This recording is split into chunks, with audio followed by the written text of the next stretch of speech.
प्यारे बच्चों, मैं आशीष आप सभी का एक बार फिर से अपने एजुकेशनल चैनल पर हार्दिक स्वागत करता हूं। बच्चों, हमारा मकसद रटाना नहीं, रीडिंग करवाना नहीं, बल्कि समझाना होता है। क्योंकि एक बार अगर आप अच्छे से समझ गए तो आपको पाठ तो समझ आने ही वाला है, साथ में आप इस पाठ की समरी, साथ में इसके क्वेश्चन आंसर लंबे टाइम तक याद रख पाओगे और आपको एग्जाम में कोई भी दिक्कत नहीं आने वाली है। तो प्यारे बच्चों, मैं आशीष सर आपके साथ आपके लिए फिर से हाजिर हुआ हूँ एक नई वीडियो, जो है आपकी वर्कशीट नंबर 34। सब्जेक्ट की बात करें तो हिंदी है, डेट 21 सितंबर और क्लास है आपकी 9th। तो आप पूरी वीडियो जरूर देखिए, क्योंकि हम एक्सप्लेन करने वाले हैं प्रेमचंद के फटे जूते का दूसरा भाग। तो वीडियो को लाइक कर दीजिए और हमारे चैनल पर अगर आप पहली बार आए हैं तो चैनल को सब्सक्राइब जरूर कीजिए। यहाँ पर आप जनरल इन्फॉर्मेशन, कई बच्चे इधर उधर कहीं भी नाम लिख देते अपना, तो आप देखो यहाँ पर वैसे तो कॉलम बनाया हुआ, लेकिन ऊपर लिख दें आप नाम, ID, अपना क्लास, रोल नंबर, सेक्शन, ये सारा ऊपर लिख देंगे। सिर्फ आप क्लास टीचर का नाम, सब्जेक्ट टीचर का यहाँ नाम आप लिखें, जो भी आपको हिंदी पढ़ाते हैं। तो चलिए शुरू करते हैं। हम बात कर रहे थे प्रेमचंद के फटे जूते, पत्नी के साथ फोटो खिंचवा रहे प्रेमचंद जी। उसको आगे बढ़ाते हैं कि मैं चेहरे की तरफ देखता हूँ। लेखक कह रहे हैं कि क्या तुम्हें मालूम है मेरे साहित्यिक पुरखे। तो यहाँ पर प्रेमचंद जी को एक वर्ड यूज किया उन्होंने, साहित्यिक पुरखे। पहली बात तो कि पुरखे समझ लीजिए, पुरखे यानी कि पापा से बड़े, तो दादा परदादा और बड़े, दादी परदादी, उनको हम पुरखे कहते हैं, पूर्वज। और साहित्य क्यों कहा है? क्योंकि वो साहित्य फील्ड से हैं, वो लेखन फील्ड से हैं, सबसे पुराने कवि माने जाते हैं प्रेमचंद, इसलिए इनको साहित्यिक पुरखे कहा है। आपको इतना भी पता नहीं कि आपका जूता फट गया। भैया, जूता फटा होता है तो सबको दिखता ही है, उंगली बाहर निकल रही है तो दिखेगा ही दिखेगा, एहसास भी होता है। लेकिन क्या तुम्हें इसका एहसास नहीं? लेखक, जो हमारे लेखक हैं वो हरिशंकर परसाई जी, वो प्रेमचंद की फोटो से पूछ रहे हैं कि आपको एहसास नहीं है? आमतौर पर जब फोटो खिंचवाने जाते हैं तो पहली बात है कि फटा जूता नहीं होना चाहिए और उसमें से उंगली बाहर नहीं निकली होनी चाहिए। उसके बाद कम से कम आपको एहसास तो होना चाहिए कि ऐसा है। अगर इस तरह की आपकी पोशाक है तो आपको फोटो नहीं खिंचवानी चाहिए। क्या आपको जरा सा भी लज्जा, संकोच या झेप नहीं है? आप ऐसी कंडीशन में, ऐसे हुलिये में फोटो खिंचवा रहे हैं। भैया, मैं तो कभी ना खिंचवाऊं, आप खिंचवाओगे क्या कभी? हमें कमेंट करके जरूर बताइए, हाँ या ना में। हाँ तो क्यों और नहीं तो क्यों?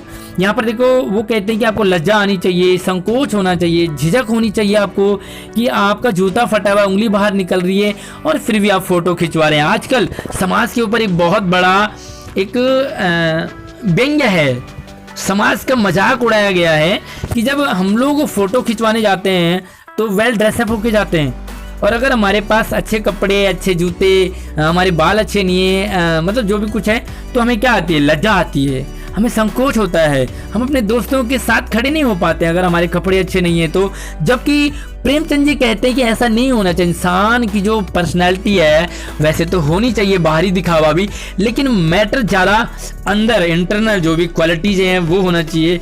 लेकिन यहाँ पे कहते हैं कि क्या आपको जरा सा भी एहसास नहीं जानते कि धोती को थोड़ा नीचे खींच लो, है ना, हल्की से धोती को नीचे कर लो तो उंगली ढक जाती है। लेकिन आप उंगली भी नहीं ढक पाए, मगर फिर भी तुम्हारे चेहरे पर तो बड़ी बेपरवाही है। बेपरवाही यानी कि लापरवाह है आप। आपका जूता फट गया, बस फिर से कह रहा हूँ, उंगली बाहर निकली है, चलो कोई दिक्कत नहीं, जूता फट गया, उंगली बाहर निकली, अरे फोटो तो मत खिंचवाओ। फोटो भी खिंचवा रहे हो, अरे कम से कम धोती से तो ढक लो, है ना। हम भी ऐसे ही करते हैं कई बार। अक्सर हमें पता लगता है कि हमारे पास कुछ इस तरह का, मतलब डिफरेंट टाइप का है, तो हम अपने फ्रेंड सर्कल के साथ सामने से छुपाते हैं, किसी को दिखे ना। तो आप जरूर बताइए, क्या आपके साथ कभी ऐसा हुआ है एक्सपीरियंस? मैं भी आपको बताता रहता हूँ। आपको बड़ा विश्वास है कि मैं अच्छा लग रहा हूँ, फिर भी आपको लग रहा है ना। हमें तो एहसास हो जाता है कि जूतों में पॉलिश नहीं है या बालों में तेल नहीं है, मतलब फिर भी हम लोग, है ना, फोटोग्राफर। तो ये फोटोग्राफर शब्द आपका हिंदी वाला नहीं है, ये आपका देखो शब्द होता है तत्सम, तद्भव, देशज, और ये फोटोग्राफर आपका विदेशज, विदेशी शब्द कहते हैं।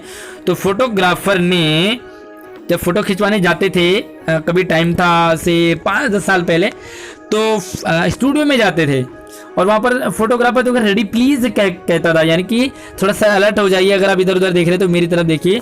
लेकिन आजकल सेल्फी ने तो रेडी प्लीज शब्द को जैसे गायब कर दिया। बस सेल्फी बनाओ, सामने से देखो, और क्या करते हैं सब लोग? मुंह और नाक और आंखें बनाना शुरू कर देते हैं, है ना। आप भी इसी तरह से करते होंगे, मुझे कमेंट करके स्माइल करना शुरू कर देते हैं। तो जब फोटोग्राफर ने आपको रेडी प्लीज कहा होगा तो परंपरा के अनुसार, परंपरा यानी कि ऐसा करना है, अक्सर लोग करते हैं। आप अपने दोस्तों के साथ गए हो, आपका मूड नहीं है फोटो खिंचवाने का या किसी भी रीजन से आप अपने दोस्तों के साथ गए हो और रेडी प्लीज फोटोग्राफर ने कहा, तो आपको भी फेक स्माइल बनानी पड़ेगी। क्या आपने कभी फेक स्माइल बनाई है? कमेंट में हमें जरूर अपना एक्सपीरियंस बताइए कि फोटोग्राफर ने आपको रेडी प्लीज कहा होगा तो आपने भी मुस्कान लाने की कोशिश की होगी। दर्द के किसी गहरे कुएं के तल में पड़ी मुस्कान। आप कभी हंसते ही नहीं है। प्रेमचंद को आपने देखा होगा फोटो में भी, कहीं भी स्माइल नहीं होती है। कुछ लोग होते हैं जिनका चेहरा ही ऐसे होता है, या कुछ लोग होते हैं वो दिखावा ही पसंद नहीं करते, है ना। आप किसी से मिलते हैं, कई बार आपसे लोग मिलते हैं तो उन्हें पूछो क्या हाल है, तो वो बस मुस्कान कर देते हैं, बस बहुत बढ़िया, है ना। धीरे धीरे उस मुस्कान को आप ऊपर निकाल रहे होंगे, मुस्कान आपके पेट में किसी कोने में पड़ी है, तो वो ऊपर आते आते टाइम लगा, इतनी देर में क्लिक कर दिया फोटोग्राफर ने। तो अब ध्यान दीजिए, क्लिक शब्द किस टाइप का है, फोटोग्राफर ने थैंक यू कह दिया।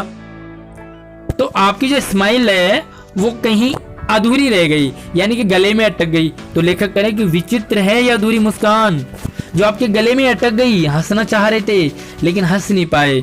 यह मुस्कान नहीं, इसमें उपहास है, व्यंग्य है। ये लास्ट वाली लाइन को ध्यान से समझिए कि ये मुस्कान नहीं है आपकी, आप हंस रहे हैं, आप व्यंग्य कर रहे हैं उन लोगों के ऊपर जो लोग शो ऑफ करते हैं, जो लोग दिखावा करते हैं, जो लोग दिखावा करने के लिए अपने आप में, अगर घर में कुछ भी नहीं है लेकिन फिर भी परफ्यूम महंगा होना चाहिए, पाउडर क्रीम महंगी होनी चाहिए, कपड़े आपके महंगे, जूते महंगे, मतलब सब कुछ आप जो है इस तरह से, तो उन लोगों के ऊपर उपहास है।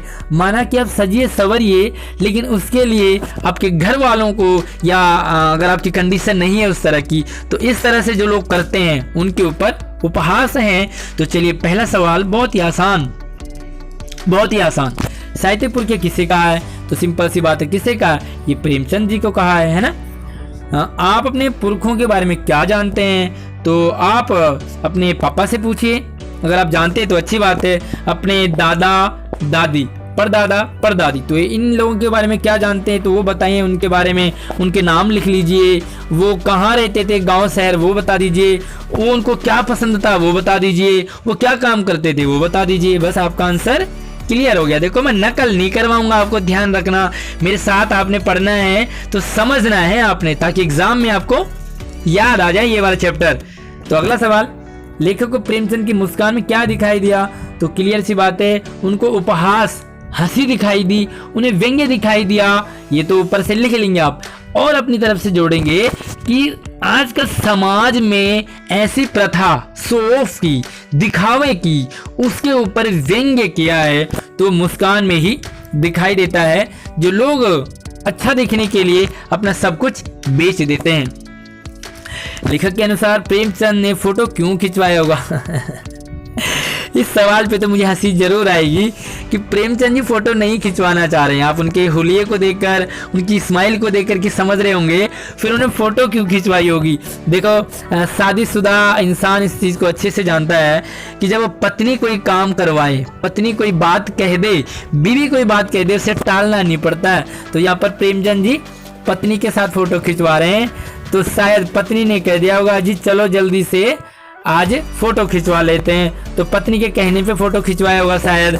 ये जबरदस्ती रही होगी। आप अपनी फोटो कब खिंचवाते हैं? तो मैं अपनी बात करूं तो मैं तो जब भी बाहर जाना होगा, शादी पार्टियों में, तो फोटो खिंचवाता हूं। जैसे ही नए कपड़े पहने फोटो खिंचवाए, और पिकनिक वाली बात आ जाए, अगर बच्चों के साथ जाना हो, एनुअल डे आ गया, तो उस दिन तो बस थोड़ा नए कपड़े हैं और उस दिन फोटो खिंचवाने में लगे रहते हैं। सारा काम एक जगह और सारे टीचर एक जगह, काफ़ी सारे बच्चे भी आ जाते हैं फोटो खिंचवाने के लिए। तो बस यहाँ पर मैं तो ऐसी फोटो खिंचवाता हूँ। आप कब खिंचवाते हैं? बस आप वो लिखेंगे। बड़ा आसान सा सवाल है। अगला सवाल देखो कि लेखक को ऐसा क्यों लगता है कि ऐसे फोटो खिंचवाते समय प्रेमचंद को लज्जा, संकोच या झेप होना चाहिए था? इसका सवाल का जवाब आजकल जिस समाज में दिखावा चल रहा है उसके ऊपर है। तो ध्यान से समझिए कि आजकल लोग क्या करते हैं, फोटो खिंचवाते समय अच्छा दिखते हैं, अच्छा दिखने की कोशिश करते हैं। प्रेमचंद को लज्जा आनी चाहिए, यानी कि कपड़े नहीं पहने तो उन्हें लज्जा आनी चाहिए। कपड़े अच्छे नहीं है, जूते अच्छे नहीं है तो संकोच होना चाहिए, उन्हें झिझक होनी चाहिए। तो ये उन लोगों के ऊपर है जो लोग समाज में दिखावा करते हैं। उन लोगों के लिए कहा है कि अक्सर लोगों को बाहर जाने में संकोच होती है। प्रेमचंद जी जैसे बाहर है वैसे अंदर है, वैसे घर के अंदर है, वैसे शादी में जाएंगे, वैसे पार्टी में जाएंगे। लेकिन कुछ लोग अगर उनके पास अच्छे कपड़े नहीं है तो वो क्या करेंगे, शादी पार्टी में नहीं जाएंगे कि मेरे पास अच्छे कपड़े नहीं है। उन्हीं लोगों के ऊपर व्यंग्य है। तो बस यहाँ पर यही लिख दीजिए कि ये व्यंग्य है, इसलिए उन्होंने इस तरह से कहा है। थोड़ा सा अपना आंसर बनाना है अपने। सबसे लास्ट वाला सवाल बहुत ही आसान है।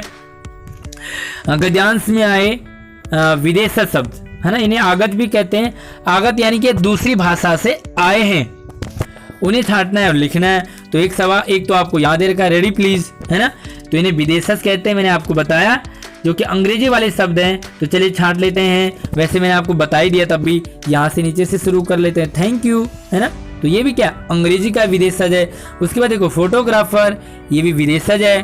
क्लिक करना, क्लिक, तो ये भी विदेशज है। और कौन सा दिख रहा है आपको, yes yes yes ready please, तो ये भी आपका क्या है, विदेशज है। तो इस तरह से आपको और कोई नजर आ रहा है तो आप लिखेंगे। 4 मैंने आपको बता दीजिए, बड़ा आसान था। कैसी लगी आपको ये वर्कशीट वीडियो, कमेंट करके जरूर बताइए। वीडियो को लाइक कर दीजिए और शेयर कीजिए अपने बाकी दोस्तों के साथ।